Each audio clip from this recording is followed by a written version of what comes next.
right, what's up, you guys? It is Coach Blake here at Studio Kaizen.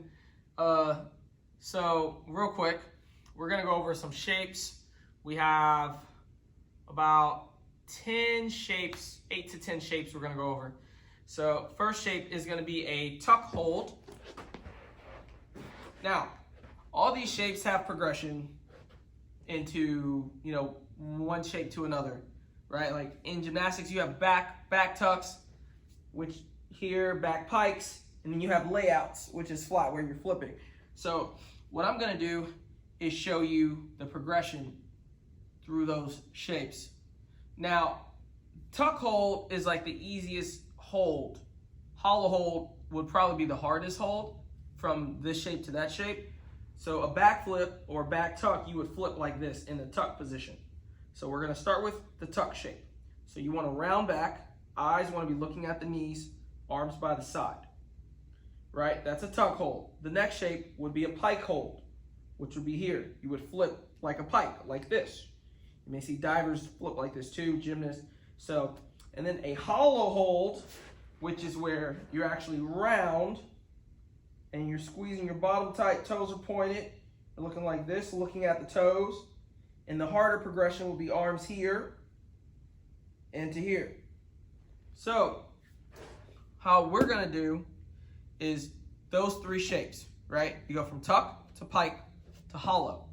Now, if you're not strong enough to do the pike, then your back's gonna start doing this. And if you're not strong enough to do the pike, then definitely you don't wanna do this in the hollow because that's the wrong shape.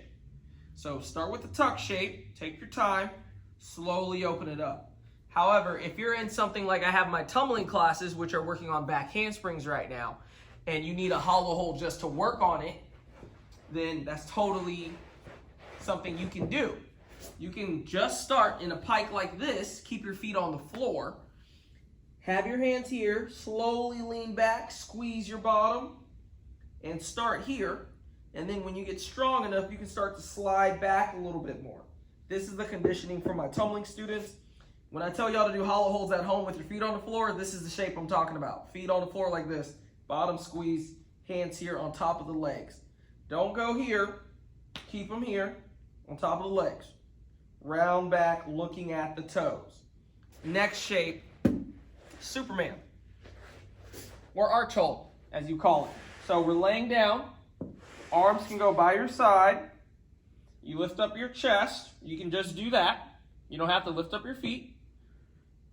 If you want to, you can do the full thing, which is chest up and legs up. This is a Superman. This is what a Superman looks like. A full Superman, arms being here by bending by the head, and then out straight, right? This is a Superman. When Superman flies, this is how he looks, just like that. This is more like a modified version, right? A little easier version. So you can lift either the legs up, just the legs, or you can lift just the chest up. And if you feel like you can do the whole thing, you can lift the whole thing up. You can start here. And then you can progress to here, and then get to here.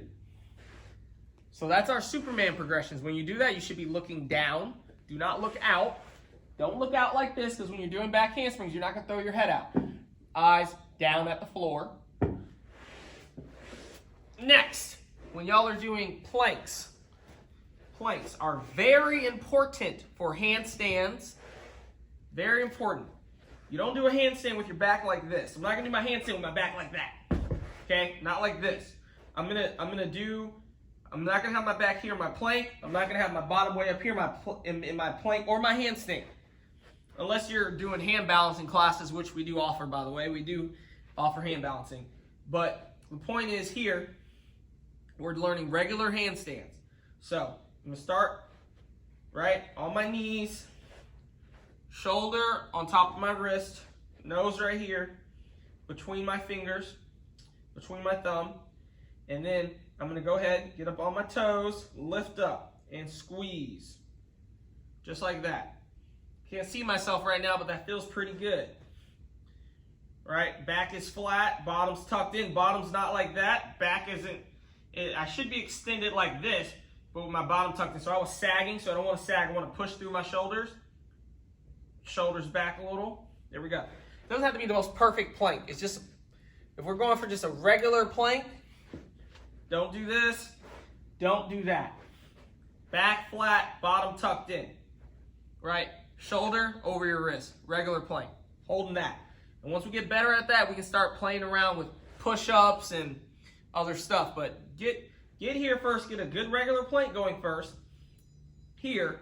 And then if you need to do push-ups on the knees to keep the form, that's fine. And then you can progress to knees to feet. Knees back down, knees to feet. And then you can start to just like come off the knees if you need to, a little bit less until you're doing full body. That's fine. And that's it. See y'all later.